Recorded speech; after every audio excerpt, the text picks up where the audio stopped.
Welcome back, y'all. Today we're going to make easy smothered chicken. And easy meaning that we don't have a lot of prep to do. We're going to use a lot of freezer things. So let me show you what ingredients you need. All right, so the ingredients you need are about 3 chicken breasts or a few boneless, skinless thighs, some oil to brown the meat in, broth, or you can use water, honestly, brown gravy mix, some already frozen chopped up onion mix, Tony's cayenne, salt and pepper, garlic, and our family loves mushrooms, and so we have some mushrooms that we're going to throw in there. So let's get cooking.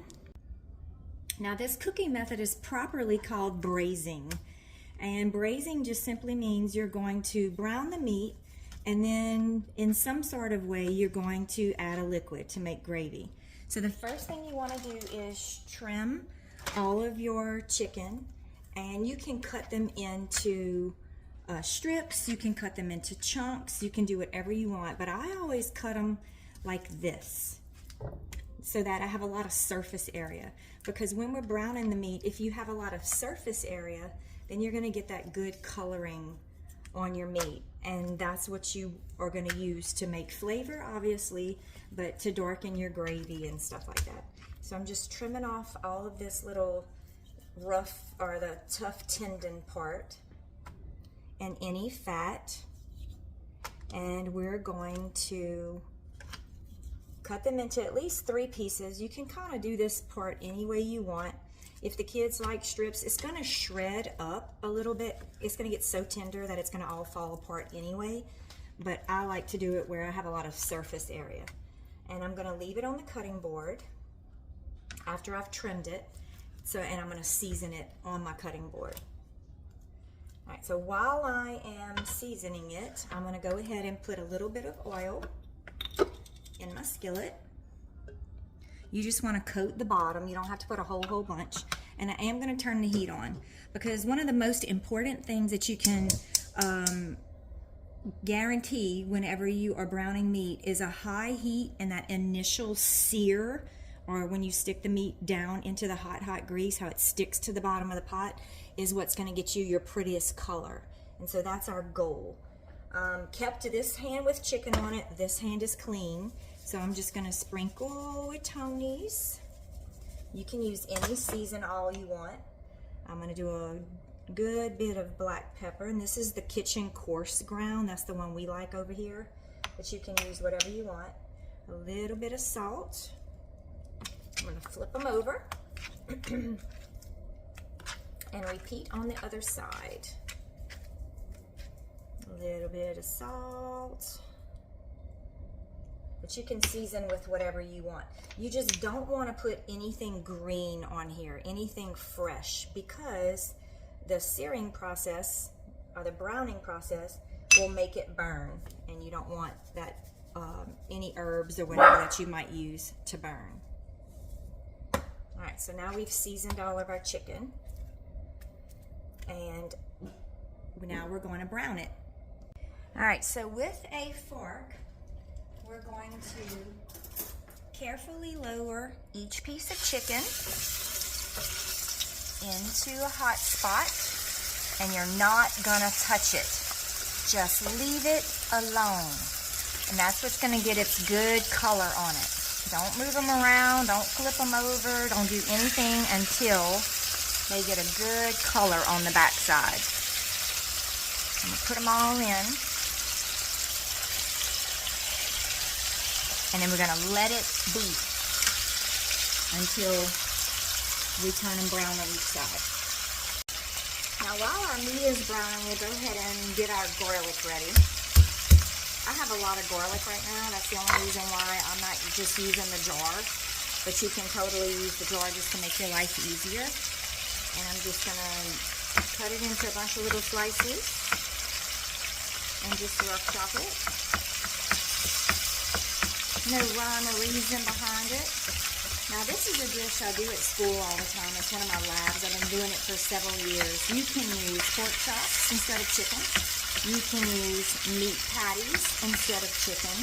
You could use thighs, like all dark meat. You could use drumsticks. You can use any kind of meat you want. You could use steak, strips, no matter what, it's the same process. You want to get your grease pot, you want to season your meat, and you want to brown each side really, really well before you put liquid into the pot, because that's what's going to make your gravy. And alright, so our chicken's been cooking just for like 2 minutes, and all you want to do is lift up one little corner to check and see if it's brown enough. Alright, so see how this is brown? Go ahead and flip them. Perfect color on that one. And that one.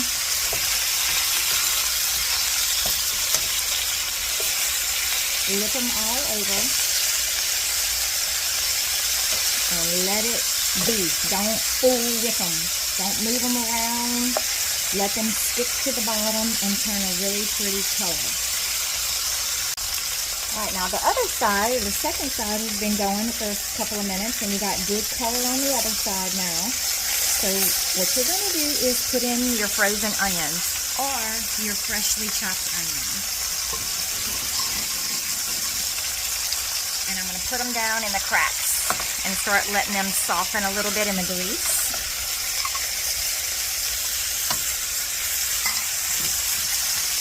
I'm going to go ahead and put in my mushrooms. And of course, if your family doesn't like mushrooms, you don't need to add them in, but we love mushrooms. Alright, we're just going to go all in.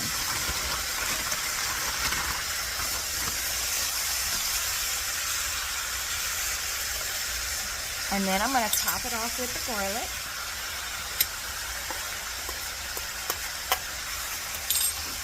And this is why it's so easy, because once you brown the meat, everything else you just pour it in, dumping in, and then covering it up.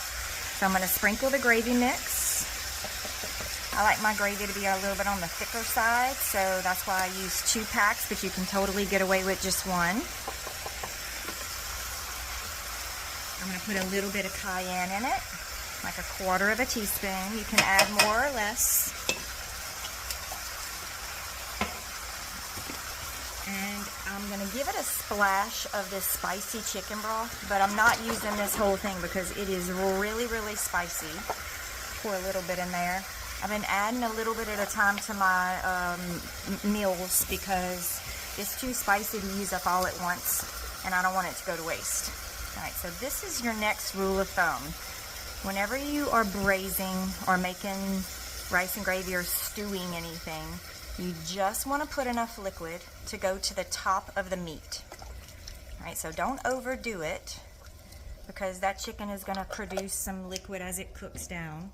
Then I'm just going to kind of whisk in my dry powder, push it down under the liquid, and then I can really see how much I need. And I'm gauging, I'm going to do another little splash of chicken broth. And that is it. That's all you have to do. Now we're going to turn our heat down to like a really, really slow simmer. I always use number 2 on this meal on my stove, so you'll figure that out. Put your lid on tight because we want to smother it. We want to trap all of the steam in there. We want it to like start breaking the connective tissue down in the chicken, making it tender, and it's going to make us a really pretty gravy. And we're going to do that for about 30 minutes. And then I'm going to take the lid off for the last 15 or 20 minutes. And that way it can thicken up and cook all the extra liquid out of it. And it's going to be delicious. So hang out with me and I'll come back to you whenever this is ready to eat.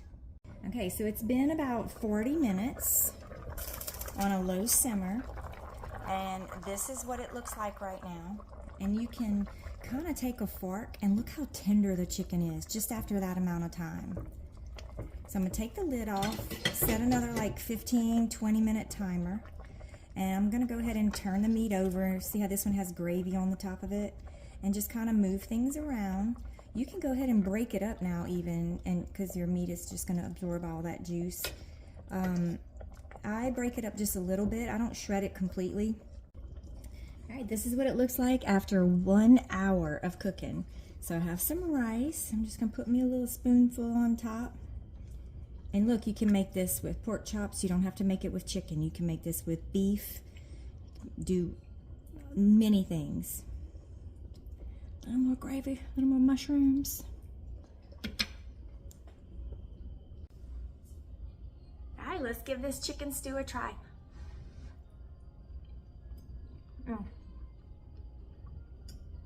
I grew up on rice and gravy. I mean, we ate that every other night of the week, I feel like. And this is a really good cooking method. Make you some versatile dishes for the week with the same method. So brown your meat, enjoy your stew, and I'm gonna go eat this one.